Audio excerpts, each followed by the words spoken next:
man is back. Oh, okay, oh my gosh, the ring got messed up. This is a 5 out of freaking 5. It is beat making time. Next week is E3 week. My album comes out next week. I have the leopard. This is your boy. All right, ladies and gentlemen of the YouTube citizens, y'all know who this is. This is your boy, Dasher Drew Inferno. Back at it with another Pokemon Unite commentary video gameplay for you guys. And I'm sorry that I missed last week's video. Like, I've been under a lot over the past few days. And I'm still under a lot, which is why this video is late. But there is a good thing that this video is late because of the news that came out over the course of the past few days. Now, before I get to that topic, there's a few other topics that I want to talk about that I'm going to cover over the course of the next couple of weeks. Now, granted, over the next couple of weeks, I will be out of town, not starting next week, Wednesday, but like the next 2 Wednesdays, I'm going to be out of town. I had to think about it. Yes, the next 2 Wednesdays, I will be out of town. So, but I will try to get videos to still pop up on the channel. I just need to come up with another topic. So, one topic that we're going to talk about over the course of the next few weeks, and we may talk about this next week, is the fact that Shannon Sharp is leaving Undisputed. We're going to talk about that next week. And then the week after that, we're going to talk about Chronom TV. Yes, Chronom TV is at it again against Review Tech USA. And this might resort in a lawsuit. So it may go to that. So we shall see about that. But the one that we're going to talk about is Ja Morant. So once again, Ja Morant is in the news. Y'all probably heard about this one if you're in the NBA world, if you're in the basketball world, things of that nature. But in case you've been living under a rock, I got you covered. So, sometime after Ja Morant got eliminated in the Memphis Grizzlies, got eliminated from the playoffs, what happened was this. Ja Morant was with his boy in the car. His boy was live streaming on Instagram, and Ja pulled out a gun flexing again. Now, granted, his boy saw it and then tried to move the camera or to move the phone away from Ja until Ja put the gun away, whatever the case may be. But yeah, that happened again. So let me give you guys the article from the nypost.com. So check this out real quick. So this was posted. Now, granted, this incident happened, what, like 2 or 3 weeks ago? Something along those lines. However, yeah, there's some more news that dropped something like really earlier today. Me recording this video, which is Friday, June the 2nd. So check this out. So this from the nypost.com, where they said this. Ja Morant's return on the court might be further away than anticipated. During an appearance on Friday's installment of ESPN's First Take, ESPN senior NBA writer Brian Windhorst, you know, if you follow the NBA, you know who that is, because he's like one of the people that be dropping the news.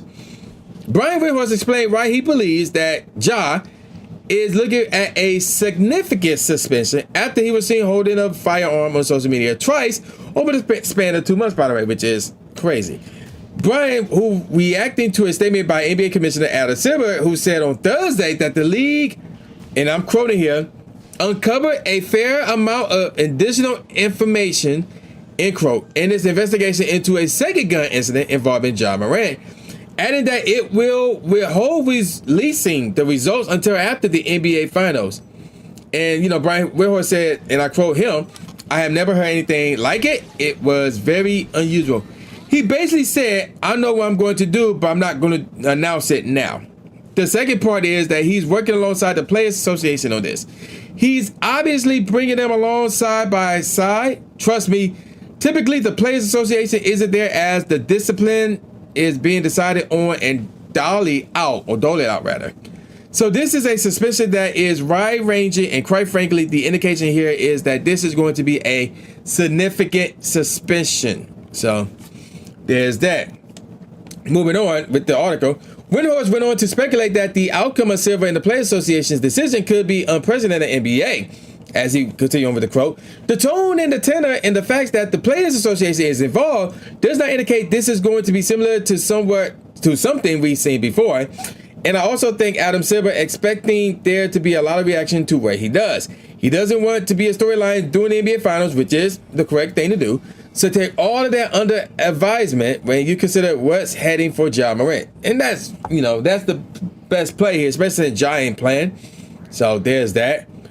Moving on with the article, Silver addressed another hot button topic while speaking to reporters prior to, Denver's Game 1 victory over the Heat on Thursday, including a separate investigation into referee Eric Lewis being linked to a burner account on Twitter, which is a crazy story in itself. So he went on to say, we have uncovered a fair amount of additional information. We probably could have brought it to a head now, but we made a decision that it would be unfair to these players and these teams to announce that during the middle of this series, referring to the NBA Finals. Silver's statement came a week after the Shelby County Sheriff's Office in Tennessee sent police to Morant's home for a welfare check after the 23-year-old shared concerning messages on his Instagram story that were later deleted. A spokesperson told TMZ Sports that Ja is fine following his post, which included photos of his family and one message that read by. Morant reportedly told the police that the messages were a reference to him taking a break from social media, which what I figured, but you never know, so it's best to check. Okay. Ja Morant is currently suspended indefinitely from all Memphis Grizzlies team activities after, the whole incident and this was back in May 13th, Instagram live video, by the way. It marked the second time, Ja showed a gun on social media in less than 3 months. So we're not going to cover everything that happened prior to this because I talked about that in a separate video. So here's the thing, man. And before I get into, what my thoughts on all this, here's my thing. Now, when I first heard this story, this is back in May 13th. When I first heard this story, my mindset is he needs to go. He needs to be out the league. That was my initial mindset. But then there's two things that crossed my mind that made me change my opinion about this whole situation. And they are the following. Number one, despite him flashing a gun on social media, as far as we know, he broke no laws. He broke no rules. So keep in mind, I don't know where this took place. I'm assuming we're going to find out once the full report is out, once the NBA Finals is over. But I have no clue where he was. We had no clue what the gun laws are because, in some places, you can't just walk around with a gun. So there's that. And so we don't know where he was at when this Instagram live took place. If you know, then okay, fine. But I don't. As of me recording this, I don't know. And it wasn't even said in this article. All they did say was that they sent cops to his home because they saw those Instagram posts, which is in Tennessee, apparently. So that could be an indicator that he was in Tennessee when all this was going on. So the gun law, again, I don't know what the gun laws in Tennessee is. So it could be, allowed for anybody to just walk around with a gun. I don't know. I'm not going to speculate. So I'm going to toss that aside and go with the statement of saying he broke no laws. He broke no laws. So that's the first thing. He broke no rules. Because remember, I talked about this in, the other video about Ja, and that is this, that, if you're doing anything with the team, whether you're going to an arena for practice or a game, whether you're traveling on the plane, when you're in somebody else's arena, when you're doing charity work, when you're doing any type of work involved with the NBA, or your respective NBA team, you cannot have any weapons of any kind on you. Well, he was not doing anything with the team. Obviously, his team was eliminated. There was no practice or anything like that. So he was off the clock, to say the least. So he broke no rules. So you probably wonder, should he be suspended at all? And the answer is yeah. And here's the reason why he should be suspended. The reason for that is this. He met up with the commissioner when he did this the first time around back in Colorado at some nightclub or whatever. And they had a talk about it. And basically the word is that John said he would never do this again. Like, he basically told the commissioner everything that he wanted to hear. Like, yeah, my bad. I made a mistake. It won't happen again. Stuff like that. And then he turned around and does it again within a span of 2 months.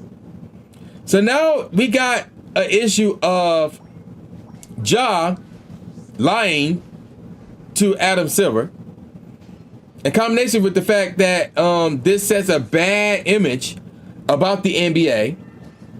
So there's that. Now, the second, before I get more into that image part, the second thing that we need to talk about is in terms of why you know, he should be suspended or whatever the case may be, is this. We have seen politicians walk around with guns. There was a family Christmas photo where the entire family were holding some kind of gun. Water gun, real gun, you know, a great replica, whatever the case may be. Nevertheless, it still happened. Politicians, none of them are African American, by the way, walking around with guns, endorsing guns, which is right. There's no gun law, by the way, you know, nationwide. They doing all this stuff with guns, and apparently either the public don't know about it or they turn a blind eye to it. But when it comes to a black guy who just so happened to be a celebrity with the gun, not shooting anybody, not threatening anybody, but it still doesn't, you know, they still want to say, oh man, he should get, you know, blah, blah, blah. He should get a year suspension or whatever. So there's that. Now, again, he should still be suspended because of the fact, again, he broke a promise to Adam Silver, for one. For two, this is a bad image that he is setting for the league. Because, you know, even though he broke no laws and all that stuff, what will the sponsors say? They just see a guy, a black guy with a gun. And he's in the NBA. And he's one of their top stars. And that makes sponsors not to work with the NBA because of stuff like that. That is not good for business. That is extremely bad for business. So, yeah. And then it also sets a bad example for those who try to get to the league. Basically saying, yeah, I can still act like a game banger and still be in the league. No, that's not the image the NBA wants. And that's really not what you should be doing, especially if you're trying to be in the NBA. And especially if you are in the NBA, you shouldn't be doing that. So, with that said, my thing is this. I think he should be suspended for half the season because of those things. And that's it. It shouldn't be more. If you want to make it less, that's fine. But at the end of the day, he should be suspended for at least half the season. So, there you go with that. And I'm going to call it a wrap. So, with all that said, y'all know this is brand new Jay Gatsby, a.k.a. New Stephen A. Smith, saying peace out, y'all, and I'll see y'all next time. Yeah.